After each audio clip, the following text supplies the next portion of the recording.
Okay, folks, this is the video to help you go through the solution stoichiometry and limiting reactants question that was posted as discussion 3 on Canvas.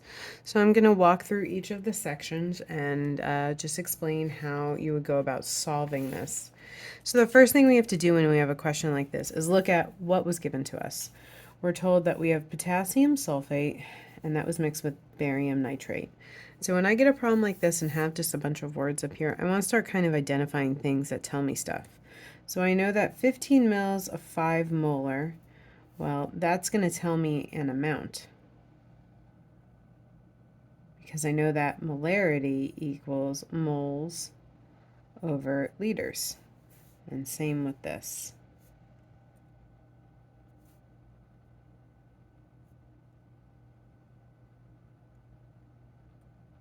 So once I know that I've got amounts of two materials, I should be thinking limiting reactant problem.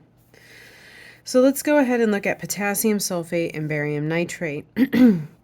We know potassium on our on our periodic table. We know that potassium would make a +1 ion, barium will make a +2. Nitrate and sulfate are both polyatomic ions that are on our chart. So we know sulfate is SO4 2- and nitrate is NO3 -1. So now we can go ahead and start trying to figure out what's happening here. I have two ionic compounds in solution. So my brain should be thinking this would be a double displacement reaction. The first question asks, does a reaction happen here? What I'm asking is, when I mix potassium sulfate and barium nitrate, will I get an actual reaction, or will it just be a jumble of ions? So we have to think about what the possible products would be. If I have a double displacement reaction, my potassium is going to go with the nitrate and the barium is going to go with the sulfate. When I look on my solubility chart, I can see that sulfate is one of those ions that is listed on my solubility chart. And when sulfate is mixed with barium, I get an insoluble compound, which means I have a precipitation reaction on my hands. So yes, a reaction does occur here. So now we have to go ahead and write the complete balanced reaction. So the first thing I'm going to do is write out my reactants. So I know I have potassium sulfate. So potassium is a +1 charge, sulfate's a -2 charge. That means I will need 2 potassiums for every 1 sulfate. And I'm already told it's a solution, so I can put the state of matter as aqueous. I'm going to give myself a good amount of space here because I know I'm going to have to go through and balance this later, so it's always nice to write it out where you give yourself some space. Then I have to do barium nitrate. This is the reverse. The barium is the +2 charge and nitrate is the -1 charge. So for every 1 barium, I'm going to need 2 nitrate ions. 2. And this is also aqueous. So those are my reactants, and now I'm going to draw my products out. So like we said, we're going to have potassium go with nitrate and barium go with sulfate. Barium is a +2 and sulfate is a -2. So that's in a 1-to-1 ratio. Plus my potassium, which is a +1, and my nitrate, which is a -1. So those are also in a 1-to-1 ratio. Okay, so at this point you can either decide to figure out states of matter or you can go in balance. So I'm going to go ahead and do my states of matter first. We already spoke about the fact that this is going to have to be a solid based off of solubility. Nitrate we know is always soluble and there are no exceptions to it, so this is going to be aqueous. Last thing I have to do is balanced, so I'm going to go through and see how it's looking. I have 2 Ks here, I have 1 K here, I have 1 SO4, 1 SO4, 1 Ba, 1 Ba, 2 NO3s, 1 NO3. So by adding a 2 here, I've now balanced the entire reaction. When you're doing double displacements and balancing and things like that, a helpful thing is if the whole polyatomic ion stays together on each side of the reaction, you don't have to break it apart. I don't have to look and count that I have 4 oxygens plus 3 giving me 7 and 4 and 3 giving me 7. We can look at it a little more as the whole polyatomic ion. So now I've balanced my chemical reaction. The next thing it's asking is, what is the maximum amount of precipitate in grams that can be produced by this reaction. So the problem here is I was given 2 amounts. So when I have 2 amounts, I don't know which is the limiting reactant, so I'm going to have to solve for both and then come back around and figure it out from there.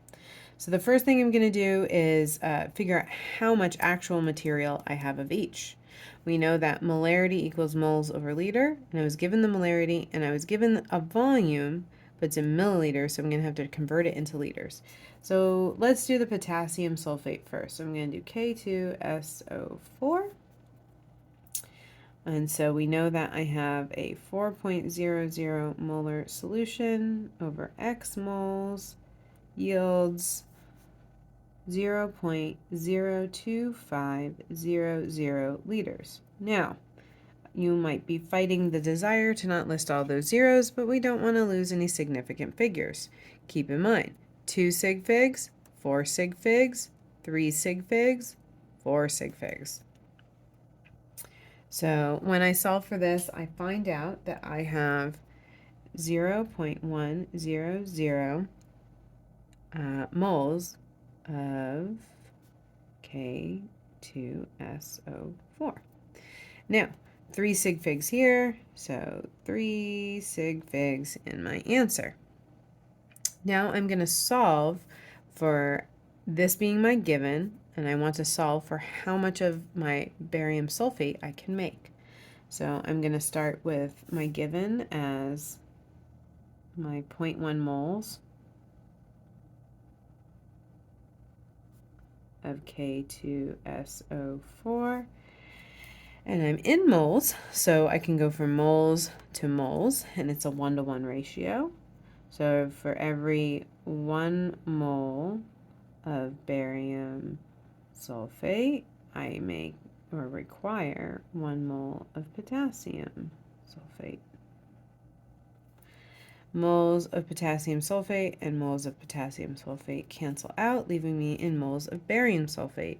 You might be tempted from here to go into grams, which we can do, or you can stop at moles if there's no requirement here. If you're just told what is the maximum amount, an amount can be given in grams, amount can be given in moles, it can be given in a volume. So there's a lot of different ways this could be asked. I could have asked you what is the maximum amount of volume, or well, not with this because this is solid. I'm thinking of when we get to our excess one. But anyway, so we're going to go to grams now. Sorry for the distraction there. So to go from grams to moles, or excuse me, moles to grams, we're going to have 1 mole of barium sulfate on the bottom. And that is 233.38 grams of barium sulfate. So moles of barium sulfate and moles of barium sulfate transfer out. I'm now in grams of barium sulfate. That is what I was asked. Remember, precipitate means solid. So when I do my math for this, I should get, because it's a 1-to-1, 233.38 grams of barium. Oh, sorry, 23. 23.33 grams of barium sulfate.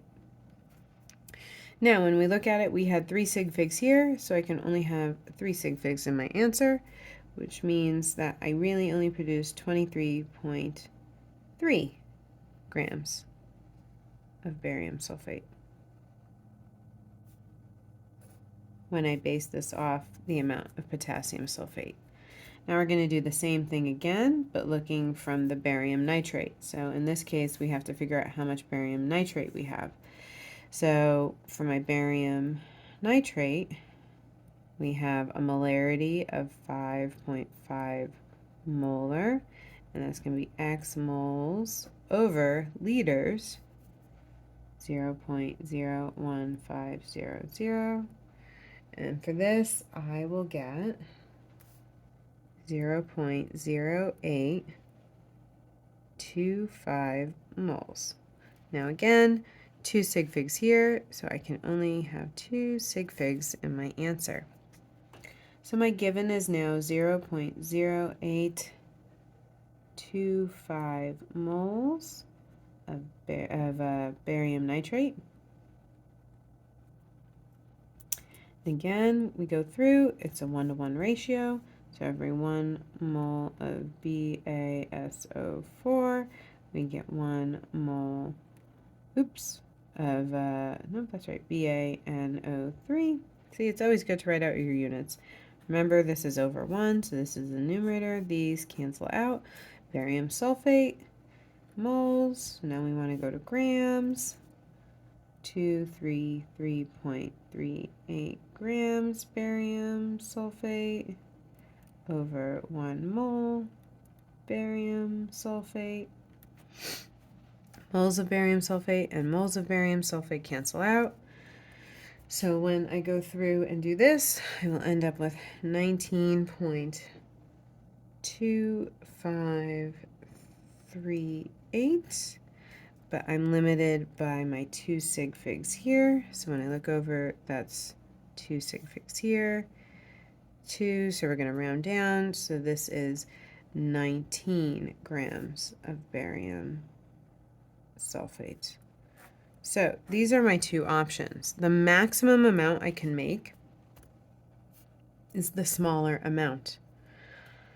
The barium nitrate is dictating which of these I can use. So I can really only make this. So my maximum amount of precipitate produced is 19 grams. So then we're asked, what is the limiting reagent or reactant in this reaction? The limiting reactant is always going to be the reactant that limits the amount of product we can make. So in this case, the limiting reactant is barium nitrate. How much excess reagent is left over after the reaction has gone to completion? So if barium nitrate is my limiting reactant, then my potassium sulfate is what I'm going to have excess of. So to solve this, we're going to kind of have to work backwards. We know that I make 19 grams of this. So I can start with this as my given and find out how much of this I used up to get there. Once I have that, I know what I started with, and I can solve for how much of it I used up to get me to my solid. So I can subtract those, and that will tell me how much is left over. So in this case, we're going to have a new given. This time the given is going to be my 19 grams of barium sulfate. And we're going to work backwards. So if I'm in grams, I know I have to go to moles. So 1 mole of barium sulfate is equivalent to 233.38 grams of barium sulfate. Now I'm in moles of barium sulfate, and it's a 1-to-1 ratio. So now I'm going to go to my moles of my excess reagent. So 1 mole of K2SO4 is equivalent to 1 mole of BaSO4.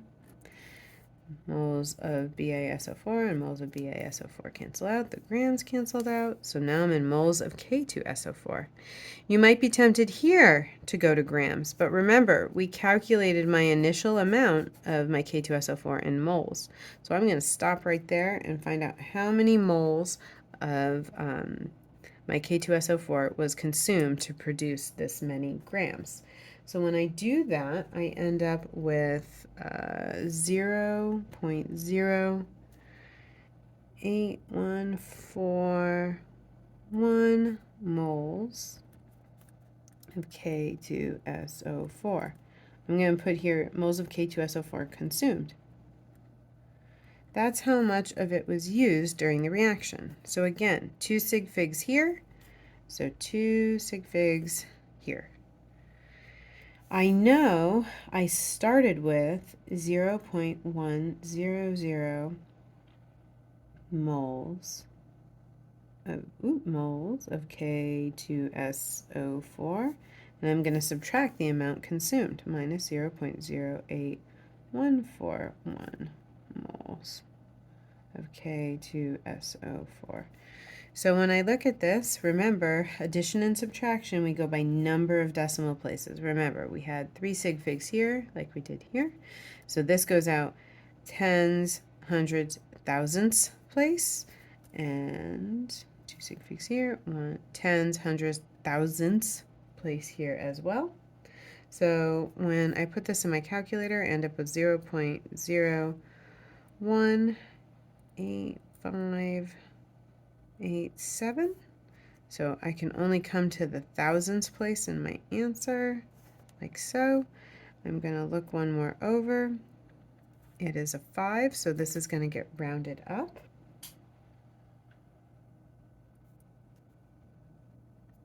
So we're going to have 0.019 moles K2SO4 excess.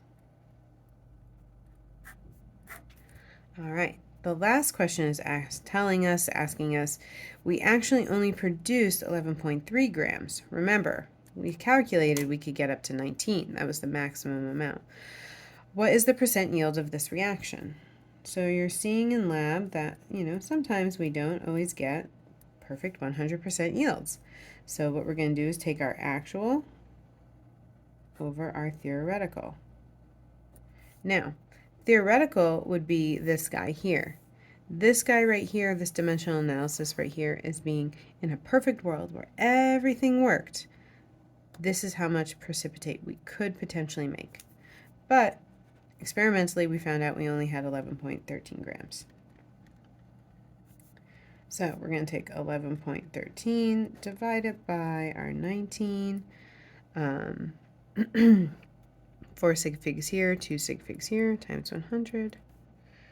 So when we do this, we get 58.578.